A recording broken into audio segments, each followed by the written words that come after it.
And joining the table, Republican governor from New Jersey, Governor Christie is back. To straighten you out. Oh, I don't think so. Thank God. I think he and I need to talk. I have been here alone. Time has come. What? I have been here alone. What? I've been surrounded. I've been surrounded. Thank you for your text. I felt your pain that morning, Chuck. I mean, you're right. Everybody but Mr. sorry, Everybody but Soros coming to analyze the Republican field. It was great. I'm alone. I mean, you're veering. I'm in the desert. Listen, here's what's happening. You're veering. You are veering. You used to be a voice of reason. Mm-hmm. You play it both ways. Now you're diving deeply into the Obama tank. Really? Yeah, you are. Just Really? are. I mean, listen, And I'm does that hurt? You know it's the truth. That hurt. I'm diving It does hurt me now. because you know I love Mika. Yeah. I know you do. I do, but it's just diving deep in the tank. And all we're looking for from you, we're not looking for you to come to the dark side. All we're looking for is just a little bit, get to the middle of the road. Just a little fan. On the boulevard, Mika. I think you're feeling... You're veering off into the shoulder. He's there. got a really good point. That's all. That's all I'm saying. he You're just doesn't. veering off. Really? You are. Are we talking about the payroll tax cut debate? What are we talking about specifically, Listen, you know what? Christie? Hold on a second. Do I have an hour today? Because I want to talk to you about Mitt Romney, and we're going to get there, You because can I've got some good talk to me questions about for Mitt you. Romney. I'm ready. But go ahead. What's your criticism exactly? Listen, I just... Wait, but first of all, you watch every day, right? I do. So I watch every day. You, it seems to me, have a legitimate beef against me. Let's hear it. I wouldn't say This is an intervention. I wouldn't say it's a Come beef. on, I'd let's say let it's it out. an Meeting across the river. It's an That's right. objective. Very good, Mark. Objective. He's from Halford. He's on his Yeah. game this morning. Yes. Listen, I'm just looking to give you, from a friend, an objective perspective. So, here's one criticism. You know, your definition recently of compromise is everybody agree with what the president wants so we can compromise. And that's not what compromise is. What compromise is okay, you want a payroll tax cut to continue even though it's done nothing to stimulate the economy? That's okay, because philosophically you and the president believe in that. That's fine. But then the Republicans say build the pipeline so that we can get 20,000 new jobs and put people back to work. The president doesn't really want that either, philosophically. How about we bring people together and we compromise? And we get a pipeline, and all the people said, amen. No, you really want to take this on when, quite frankly, you know the Democrats gave the millionaire surtax on the pipeline itself on a 2-month extension just to get something done, and then the Republicans turned around on that. But something will amount to nothing. 2 months of what's that going to do exactly except to pander?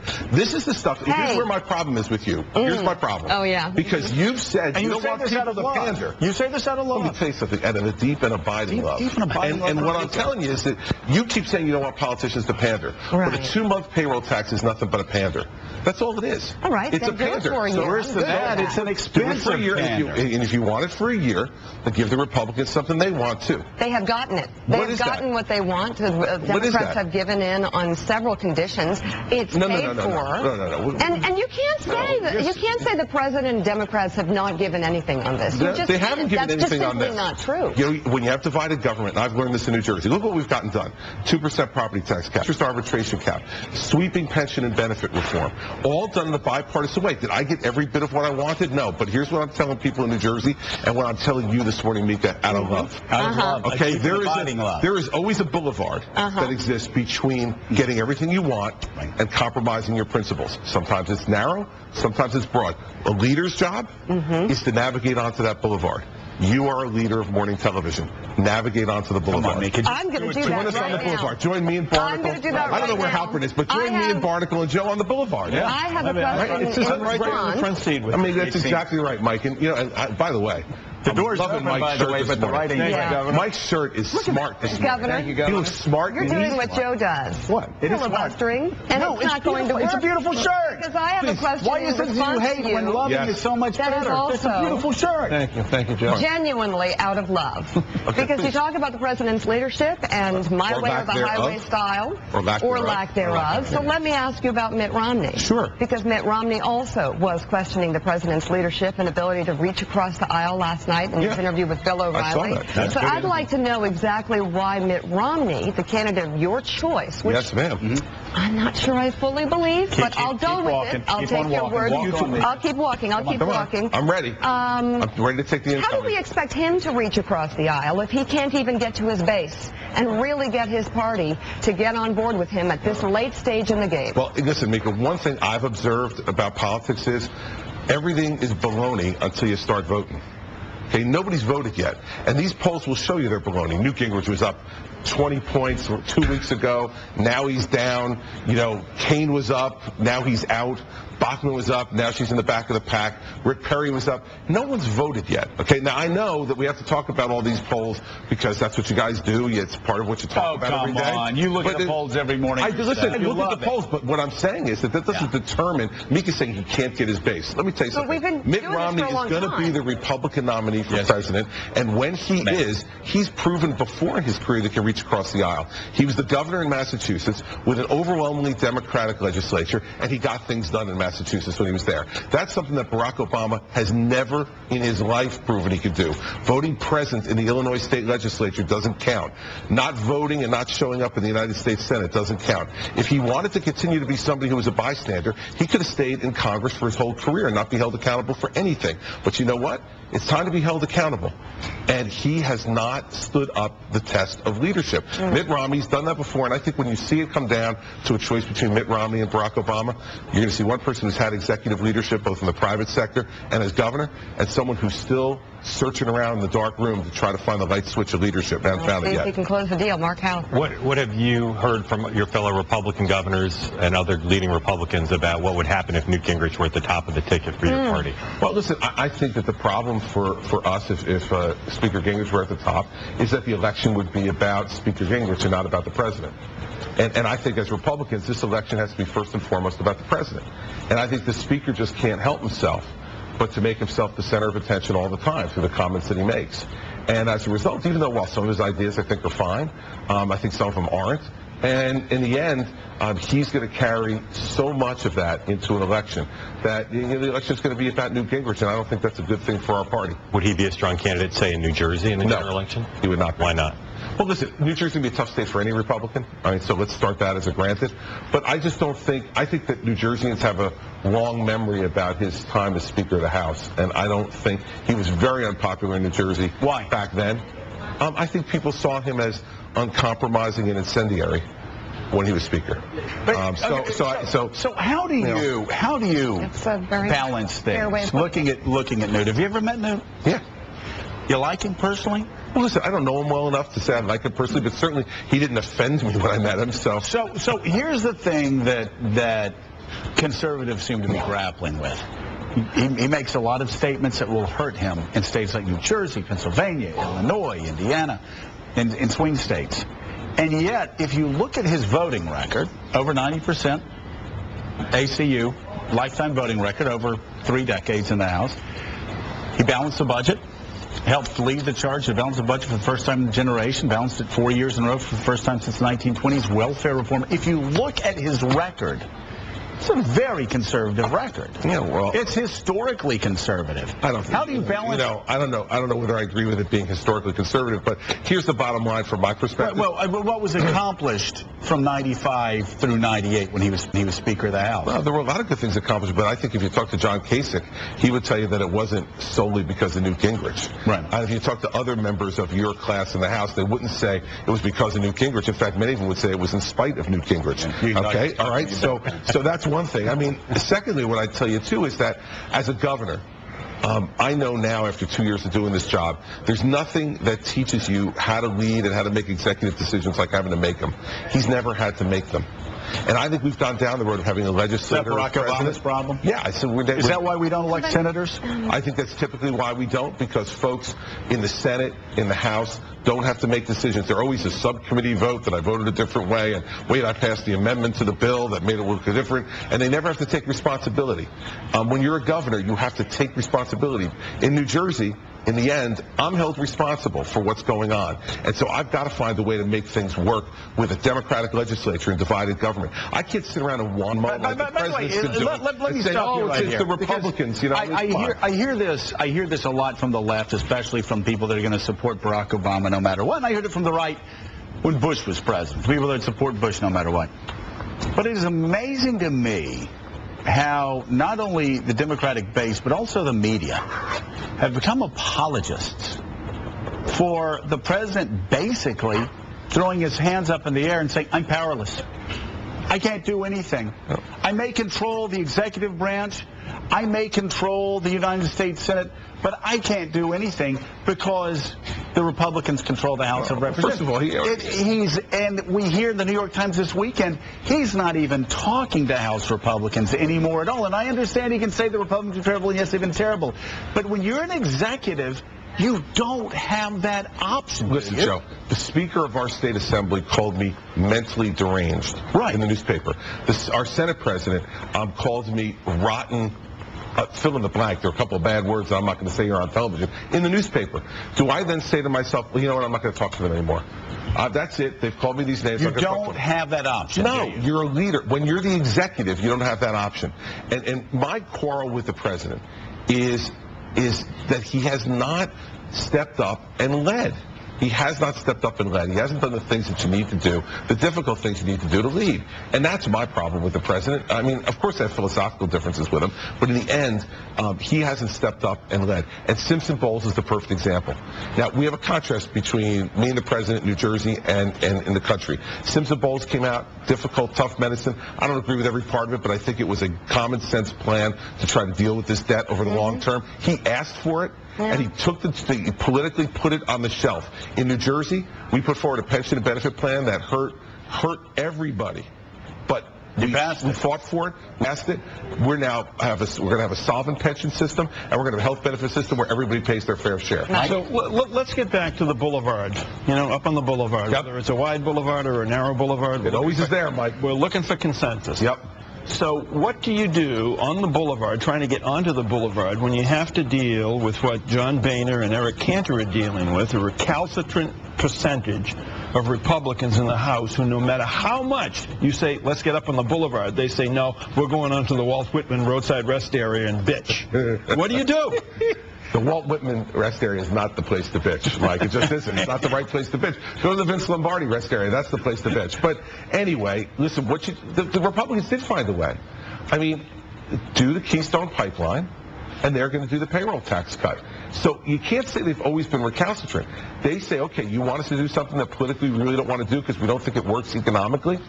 Then, all right, we'll swallow that, Mr. President, but you need to do the Keystone Pipeline, which you don't want to do philosophically because we believe it'll create jobs. That's the boulevard. So you can't say that in every instance Republicans have been recalcitrant. Now, I've been very critical of Congress, and I've said they are not talking to each other, they're talking at each other. It's Harry Reid and Mitch McConnell and the Speaker and Nancy Pelosi sound-biting at each other and all the rest of the people underneath them. So I think Congress deserves a lot of blame, but on this one, right? Republicans and Democrats in Congress, everybody's to blame. Have let the country down. Sure. And so my point, though, is on this latest flap, the Republicans have offered a compromise. They're willing to swallow the one-year payroll tax cut if, in fact, in return, they get the Keystone Pipeline done, something they believe strongly and philosophically will create jobs. I know the president doesn't want that, but they don't want the payroll tax cut because they don't think it works economically. That's the boulevard. You have to swallow that sometimes if you're the president of the United States. I think and divide a government to get done what you want to get done. You're going to lose this one. But really? Let's go. I hear you on that. Come on. Let me ask you about finding. Well, how did I lose it? No, the Republicans are. They're going to look terrible. They're going to look like they don't want them to want to create jobs? No, you guys, know, do you not like jobs, Mika? Do you want to keep on the jobs? Basically, listen, in New Jersey, impede the president every step of the way. Every step of the way. You know, they haven't impeded the president every step. First of all, the president had a Democratic Congress for the first 2 years, and he frittered it away. He frittered it away. And then all of a sudden, now he's complaining that his presidency is not a success because he's had a year of Republicans. Not even a year. Yeah, I mean, just a year and a couple of weeks. Isn't that amazing? I mean, cry me a river. I've got somebody to talk to here for a second. I've got somebody to talk to for a second. You want to connect a little bit? I do want to connect because I get so few chances. Like my 3-year-old boy, his teacher teaches him about making connections with other people, something that we have in common. I've got somebody I can make a connection with. I'm making a connection with you, by the way. We are connected. I understand. I feel it. I'm going to stay out of it. I feel it. Halpern's sweating over there. He feels it. We are making a connection. So I'm going to make my connection with you just for a second, and then I will back away and let you complete that connection. Thank you. And it is this. The media acts as if the first 2 years of the Obama presidency never took place. They act as if this president didn't have a filibuster-proof Senate, did not have a 79-vote majority, and we hear time and time again that the Republicans have derailed the Obama presidency because he's lost one chamber. It is a ridiculous argument. Listen, I couldn't agree more. Thank you. And I'll tell you something else, though. I think the president has forgotten about that. Yeah. Well, and the president doesn't want to talk about it because he's in re-elect mode, and that's fine. He's running for re-election. He's decided to fritter away the last quarter of the year here running for re-election. Let me tell you something. I saw you guys going wild over that speech in Kansas. Oh, it was fabulous. I loved it. That was such a ridiculous, problem-filled pander for Barack Obama, who was probably the weakest president I've seen in my lifetime. Really? Who has no idea how to use executive power. To stand up and utter his name in the same breath as Teddy Roosevelt? Are you kidding? And for him to sit there and say some of the things that he said, that it's time for us to step up our game. It's time to meet the moment. Well, you know, Mr. President, we've been waiting for you to meet the moment for 3 years. That's so easy for you to say, Chris. Well, what is it easy for me to say? I've had to face much tougher things in New Jersey from a political perspective than he has. I have a state that's overwhelmingly Democratic. I have a legislature that's overwhelmingly Democratic. Yet, we've accomplished the things that I mentioned before, plus balancing 2 budgets without raising taxes on the people of New Jersey. We've now created 60,000 new private sector jobs since I've been governor. Before that, of course, we lost 116,000 private jobs in the last year of John Corzine. And as of today, New Jersey state government has less employees than when Christie Whitman left office in 2001. So we've made government smaller, we've made it smarter, we've made it less expensive for people, and we've done that with a Democratic legislature. Now, the president, if I ever had a filibuster-proof majority in my first 2 years, what do you think would have happened in New Jersey? Well, I think Gail would be even more upset. Gail from New Jersey, exactly. Are we going to play that clip again? We will on the way out. I know Barnacle loves I do. It's like, it's Jersey, baby. That's what it is. Gail's talking about my kids. It ends it. You know what this gets to? It's something that we have been talking about endlessly for the past 4 years. Your posture? No, governors. Oh, okay. Governors. You know, a guy comes in, the legislator comes in, and they need a curb cut by the end of the week on a state guess what, Mike? Guess what, Mike? It has nothing to do with ideology. You can look at Andrew Cuomo, who I didn't think was going to do well as governor of New York State. I don't agree with his tax increase, but he comes in and he immediately leads. That was impressive. Leaders, I mean, there is just something about leaders that they step in. Okay, let's ask Chris Christie about leadership, because I've always talked about how much I like his style. I like your style. I think despite the fact that you're veering off the boulevard, not to the left shoulder, right now, but I still like your style. We are 2 weeks from Iowa, or is it less than? And we spent a lot of time talking about Newt Gingrich. We spent a lot of time talking about President Obama, and you've criticized him greatly on this set. And outside the set also. In your work in New Jersey, you certainly have made your mark. You have the style and an approach that people remember and many people respect. So here's my question. Why are we talking about Newt Gingrich and President Obama when Mitt Romney is your candidate? I want to know why he can't own the stage in the same way. What is the problem there? And I'll ask him this question as well. Do you think he has a problem owning the stage? Well, listen. And knowing how to do it yourself very well. Right. Well, listen, everybody has different styles, and certainly I think everybody could agree that Mitt Romney and I don't have the same style. All right, so that's fine. And Mitt would admit that himself. But the fact is that I don't think, let's talk about candidates who own the stage at this time. Ronald Reagan didn't own the stage in 1980 at this time. And he lost Iowa to George Bush 41. George Bush 41 didn't own the stage at this point. He lost Iowa and had to fight for his life in New Hampshire. Came in third place behind Pat Robertson. So my point to you is that at this stage, you're not expecting someone to own the stage. You know when they own the stage? When they actually get votes and win.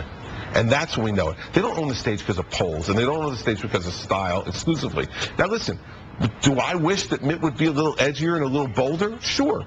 And I told him that. And I told him that privately, and he knows that I feel that way. But he is who he is. And so my point is, still, if you look at his qualifications, if you look at what he's done, of the people standing up on that stage or offering themselves for president, he's so far and away the best qualified person of the Republicans to be president that I know my party's going to nominate him, and when they do, the president's going to be in for a fight. He knows how to, he'll give him a fight. We got to go, but Sarah Palin said, yesterday that it's not too late. Some candidates could still jump into the race. It's too late. I mean, come on, it's way too late. Looking back now with the chaos in there, do you wish now that you may have? No, you know what? I do not have a moment of regret. No, not even a pang of regret. No, I don't. I don't at all. I mean, listen. You could be going on book tours, selling books, and being in first place. Joe? And I don't listen. I don't have a pang of regret, and here's why. Because I love the job I'm doing. Yeah. I mean, how can you feel bad if you're the governor of New Jersey? And you just drive across the river, and here's Mika. And here I am. And Mika, and let me tell you something. And today, and lecturing, we made a connection. No, I'm not lecturing. What I was doing was reopening her mind, which has been closed by some folks. It's an intervention. I'm just reopening. So much for the education. Just reopening. It's not an education. It's already in there, Mika. Oh. I just need to get it out. You just have to set it free. You want to get it out. Governor Christie, thank you so much for being here. Merry Christmas. We love you. Merry Thanks for coming in.